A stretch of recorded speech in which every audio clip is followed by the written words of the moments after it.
မဝိသေပေါ်လို့များကျွန်တော်ဒီနေ့တော့သားနဲ့ဒီတောက်ရဲ့သဘောထားအတူလုံးမင်္ဂလာ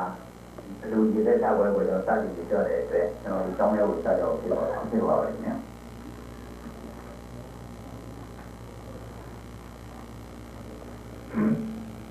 အဲ့ဒီတော့ကြောင့်